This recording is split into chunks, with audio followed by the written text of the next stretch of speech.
இன்னைக்கு உங்களுக்காக ஒரு செமையான கிரைம் ஸ்டோரி தான் எடுத்துகிட்டு வந்திருக்கேன். ஒவ்வொரு எபிசோடுக்கும் ட்விஸ்ட் அண்ட் டர்ன்ஸ்னு சொல்லி அள்ளி வாரி திணிச்சிருக்காங்க. அதனால் வீடியோவை ஸ்கிப் பண்ணாமல் ஃபுல்லாக பாருங்கள். நீங்கள் நம்ம சேனலுக்கு புதுசாக இருந்தால் மறக்காமல் சப்ஸ்கிரைப் பண்ணிட்டு பக்கத்தில் பெல் ஐக்கான் அழுத்துவீங்க. வாங்க ஸ்ட்ரைட்டாக வீடியோக்குள்ளே போகலாம். கதையோட ஸ்டார்டிங்கில் ஒரு பாய்ஸ் ஹாஸ்டலில் காமிக்கிறாங்க. அங்கே அலாரம் மட்டும் அடிச்சுட்டே இருக்க பக்கத்தில் இருக்கிற பையன் எந்திரிச்சு காலைல நேரமாக போய் தொலைடா, ஏன்டா அலாரம் வச்சு என்ன சாவடிக்கிறாங்கிற மாதிரி அவனை எழுப்பி விட அவனு குடிக்கலான்ட்டு போகிறான். பாத்ரூம்குள்ளே போயிட்டு டேப்பை திருவி விட அப்படியே கொஞ்சம் தள்ளி ஒருத்தன் மாஸ்கை போட்டு நிற்கிறான். இவன் குளிச்சிட்டு இருக்க இவனுக்கு பின்னாடியே வந்து நிற்க, அதுக்கப்புறம் உள்ளே இருந்து புகை மட்டும் வெளியே வருது. அப்படியே டைமும் ஓட அவனோட ஃப்ரெண்டும் எந்திரிச்சு குடிக்கலான்ட்டு உள்ளே போகிறான். போய் பார்த்தா உள்ளே லாக் பண்ணியிருக்கு. உள்ளே பார்த்தோன்னே அப்படியே பயந்து போய் பின்னாடி வந்து வார்டன்னு கத்துறான். அப்படியே கட் பண்ணால் இப்போ போலீஸ்லாம் வராங்க. வந்து எல்லாம் செக் பண்ணிக்கிட்டு வார்டனை கூப்பிட்டு கேட்டா, சார் நான் நைட்டே வீட்டுக்கு போயிட்டேன் சார், இப்போ காலைல தான் வந்து பார்த்தேன் அப்படின்னு சொல்லிட்டு இருக்கேன். ஃபாரன்சிக் செக் பண்ணுறவங்களும் வந்து கை எல்லாமே எடுத்துகிட்டு கடைசியாக வெளியே வந்து போலீஸ்கிட்ட இது கண்டிப்பாக ஒரு ஆக்சிடென்ட் தான், அவன் மூஞ்சிக்கு ஃபுல்லாக சோப் போட்டு சேர்த்துட்டு பக்கத்தில் ஏதாவது எடுக்கலான்ட்டு கையை வச்சு நவுத்திருக்கான். அப்போ அந்த ஆசிட் பாட்டில் கீழே விழுந்து அங்கே கீழே ஆல்ரெடி ப்ளீச்சிங் பவுடர்லாம் போட்டிருக்காங்க. ஸோ அது மேலே அந்த ஆசிட் படமும் அது ஒரு ஸ்பாகாக மாறி இருக்குது. அதையும் சுவாச்சதுனால தான் அங்கேயும் மயங்கி போய் அந்த பக்கெட்டுக்குள்ளே விழுந்திருக்கான். அதனால தான் செத்துருக்காங்கிற மாதிரி சொல்ல இது கன்ஃபார்மாக அப்படின்னு சொல்லி கேட்டு அவனோட பேர் எல்லாத்தையும் விசாரித்து எடுத்துகிட்டு போகிறாங்க. அப்போ தான் அவனோட பேர் அமுதன். இவன் வந்து வெற்றி கூட ஃப்ரெண்ட்ஸ் ஆஃப் போலீஸில் இருந்திருக்கான். வெற்றிக்கு வேண்டப்பட்டவன். இப்போ தான் நம்ம ஹீரோவை காமிக்கிறாங்க. காலையிலே ஃபோன் பண்ணி அமுதனோட கேஸை தான் பார்த்து விசாரித்து தெரிஞ்சுக்கிறாரு என்ன ஆச்சுன்னு.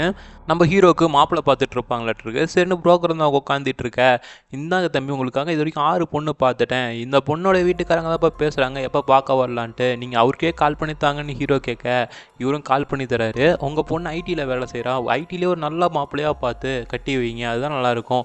அதாவது உங்கள் பொண்ணுக்கு நான் செட் ஆக மாட்டேன்னு சொல்கிறேன், ஏன்னா நான் பாம்ப் ஸ்குவாடுக்கு வேறு அப்ளை பண்ணியிருக்கேன், அதுக்கப்புறம் 2 வருஷம் நானே எங்கே இருப்பேன்னு தெரியாது அப்படிங்கிற மாதிரி அவங்ககிட்டே சொல்ல இதை பார்த்தோன்னே புரோக்கருக்கு மூஞ்சில் அடித்த மாதிரி ஆயிடுது. அம்மாவும் உனக்கு பிடிக்கலன்னா என்கிட்ட ஸ்ட்ரைட்டாக சொல்ல வேண்டியதானே, நான் சொல்லிட்டு தான் இருக்கேன், நீங்கள் தான் புரிஞ்சிக்க மாட்டேங்கிறீங்கிற மாதிரி சொல்லிட்டு இருக்க. அதுக்கப்புறம் புரோக்கர்கிட்ட அமுதன் இப்போ இல்லை, அதுதான் இவனுக்கு மனசு வருத்தமாக இருக்குது, நீங்கள் எதாவது தப்பாக நினச்சிக்காதீங்கன்னு சொல்ல அது மட்டும் கிடையாது, கூடயே வேலை செஞ்சுட்டு இருந்தா சந்தியா பொண்ணுக்கு நிச்சயமாயிருச்சு, அதுவும் ஒரு காரணமாக இருக்குன்னு சொல்ல அம்மாவும் என்னடா அந்த பொண்ணு என்னம்மா நடத்திட்டு இருக்கா அப்படிங்கிற மாதிரி கேட்க நம்ம ஹீரோவும் உடனே அங்கேருந்து கிளம்பிடுறாரு. இப்போ கொஞ்ச நாளைக்கு முன்னாடி காமிக்கிறாங்க, நம்ம ஹீரோ எஸ்ஐயாக வேலை செய்கிற அதே ஸ்டேஷனில் தான் சந்தியாவும் பார்த்தீங்கன்னா வேலை செய்கிறாங்க. ஏட்டா அவங்க 2 பேத்துக்குள்ள ஒரு லவ் கான்வர்சேஷன் சொல்லி நல்லா தான் போயிட்டுருக்கு.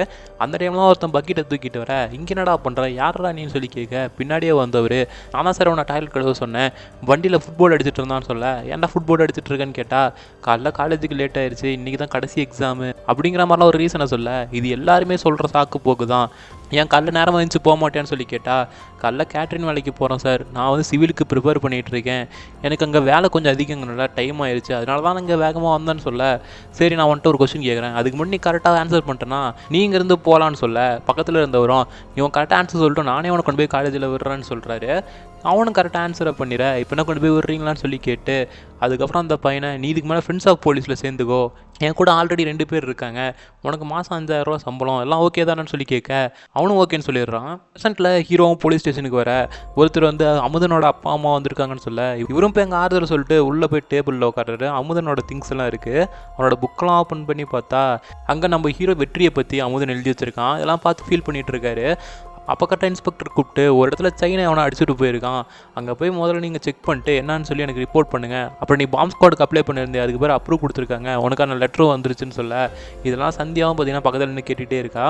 அதுக்கப்புறம் கூட சந்தியாவையும் கூட்டிகிட்டு போ, அவளுக்கு காலைல நிச்சயதார்த்தம் கொஞ்சம் நேரமாக அனுப்பிவிட்ருங்கிற மாதிரி சொல்லி கூப்பிட்டு போக அப்போ தான் நம்ம ஹீரோக்கே தெரியுது சந்தியாவுக்கு நிச்சயதார்த்தம்னு. இப்போ இவங்க 2 பேரும் போயிட்டுருக்க சந்தியா அவங்களோட ஹஸ்பண்டுக்கு ஃபோன் பண்ணி பேசிகிட்டு இருக்கா. சடனாக ஒரு பிரேக்கப்போட சந்தியாவோட ஃபோன் போய் கீழே விழுந்துருது. வந்த வேலையை பார்ப்போமாங்கிற மாதிரி 2 பேரும் இப்போ அந்த சம்பவம் நடந்த இடத்துக்கு போகிறாங்க. அங்கே போயிட்டு என்னாச்சுன்னு சொல்லி கேட்டால் அந்த வீட்டுக்காரனும் கொஞ்சம் ஓவராக பேசுகிறான். நைட் என்ன சார் உங்கள் ஆளுங்களாம் பேட்ரோல் போகிறாங்களா இல்லையான்னு சொல்லி கேட்க நம்ம ஹீரோ உடனே வாக்கி டாக்கி ஆன் பண்ணி இதுக்கு மேலே பேட்ரோல் போகிறவங்க எல்லாமே மப்டியில் போங்க, யாருக்குமே எந்த சந்தேகம் வரக்கூடாது, உங்களுக்கு எதாவது சந்தேகப்படுற மாதிரி தோணுச்சுன்னா டக்குன்னு பிடிச்சிருங்கன்னு சொல்ல இப்போ சொல்லுங்கள் என்னாச்சுன்னு சொல்லி கேட்டால் திருப்பியும் அதையே சொல்ல இப்போ தானே சார் பேசினேன் உங்களுக்கு தெரிஞ்சா இல்லையா என்னென்னாச்சுன்னு சொல்லுங்கன்னு சொல்ல வீட்டுக்கார அம்மாவும் என் கழுத்தில் ஒரு 5 பவுன் நகை போட்டிருந்தேன், சமையல் செஞ்சுட்டு இருக்கும் போது வெளியே யாரோ காலிங் பில் அடிக்கிற மாதிரி இருந்துச்சு, சரின்னு வெளியே வந்து பார்த்தேன், வந்து மெயின் டோர் ஓப்பன் பண்ண உடனே கழுத்தில் இருக்கிற செயினை பிச்சுட்டு ஓடிட்டான் அப்படின்னு சொல்ல சரி கதவுக்கு தான் கேட் இருக்குல்ல, நீங்கள் மெயின் டோரு கேட் 2மே ஓப்பன் பண்ணிங்களா இல்லை வெறும் மெயின் டோரை மட்டும் தான் ஓப்பன் பண்ணிங்களான்னு சொல்லி கேட்க இல்லை நான் வெறும் மெயின் டோரை மட்டும் தான் ஓப்பன் பண்ணேன்னு சொல்கிறாங்க. அதுக்கப்புறம் நம்ம ஹீரோ அவங்கள்ட்ட கழுத்தை பார்க்குறாங்க, செயின்லாம் நிறையா போட்டிருக்காங்க. சரி ஏட்டம்மா நீங்கள் போய் உள்ள நில்லுங்க அப்படின்னு சொல்லிட்டு அந்த கேட்டை சாத்திட்டு ஏட்டம்மா கழுத்தில் இருக்கிற செயினை பிடிச்சி இழுத்துறாங்க. அதில் அவங்களுக்கு கொஞ்சம் காயமும் ஏற்படுது. என்ன சார் பண்ணுறீங்கன்னு சொல்லி கேட்டால், இங்கே பாருங்கள் ஏட்டம்மாவோட செயின் வெறும் 2.5 பவுன் தான், அதுக்கே அவங்க கழுத்தில் எவ்வளோ காயமாயிருக்கு பார்த்தீங்களா, இருந்தாலும் உங்கள் பொண்டாட்டி கழுத்தில் ஒரு காயம் கூட இல்லை. அது மட்டும் இல்லாமல் இங்கே யாரும் செயினையும் அத்துட்டு போகலை, அவங்களா தான் யாருக்கோ பாவப்பட்டு அந்த ஒரு செயினை கொடுத்துருக்காங்க, என்னன்னு சொல்லி கேளுங்க. ஸோ என்னன்னு சொல்லி கேளுங்க, அப்போயே உங்களுக்கு என்னென்னு தெரிஞ்சிடும். இப்போ நான் அந்த கேஸை நானே சால்வ் ஆயிடுச்சுன்னு சொல்லிட்டா இல்லை நீங்களே ஃபோன் பண்ணி சொல்லிடுறீங்களான்னு சொல்லி கேட்க, இல்லை சார் நானே சொல்லிடுறேன் கேஸ் சால்வ்டுன்னு, அது ஒன்றும் பிரச்சனை இல்லைன்னு சொல்லிடுறாரு. இவங்க 2 பேரும் வெளியே வந்துட்டு இருக்க ஏட்டம்மா கழுத்தில் ரத்தம் வருது. கரெக்டாக ஒரு ஐஸ்கிரீம் வண்டி போக வா ஐஸ்கிரீம் வாங்கி தரேன்னு சொல்ல அவங்க பெல் அடிச்சுட்டு அப்படியே போயிட்டே இருக்கான். கீழே ஏதோ ஊற்றி இருக்க மாதிரி இருக்குது. நம்ம ஹீரோவும் கொஞ்சம் தொட்டு பார்க்குறாரு, பார்த்தா கொஞ்சம் பிளட்டாக இருக்குது. உடனே அவனை பிடிக்கலான்ட்டு ஓட பின்னாடியே ஏட்டம்மாவும் வண்டி எடுத்துகிட்டு வராங்க. அவனும் சைக்கிளை விட்டுட்டு வேக வேகமாக ஓடுறான். கரெக்டாக ஒரு இடத்துல வந்து லாக் பண்ண அவன் பாலத்து மேலேருந்து கீழே குதிச்சிட்றான். கீழே அந்த தார்லாம் ஊற்றி வச்சுருப்பாங்க போல், ஸோ அந்த தாருக்குள்ளேயே குதிச்சிட்றான். ஸோ கீழே வந்து நம்ம ஹீரோவும் பார்க்குறாரு, அவன் தாருக்குள்ளே நல்லாவே முழுகியிருக்கான். உள்ளே போய் நம்மளால் எடுக்க முடியாது சார், எதுவுமே பண்ண முடியாது சார்னு பக்கத்தில் இருக்கவங்களாம் சொல்ல, அவன் கொண்டு வந்த வண்டியில் பார்த்தீங்கன்னா ஒரே ஒரு கை மட்டும் இருந்திருக்கு. ஸோ இந்த இடத்துல எபிசோட் 1 இங்கே எண்ட் ஆகுது. ஸோ எபிசோட் 2 சீக்கிரமாகவே அப்லோட் பண்ணுறேன் நண்பா. ஸோ நம்ம சேனலுக்கு நீங்கள் புதுசாக இருந்தால் மறக்காமல் சப்ஸ்கிரைப் பண்ணிட்டு உங்களோட ஆதரவுகளை மட்டும் கொடுங்க. அடுத்த வீடியோவில் பார்க்கலாம்.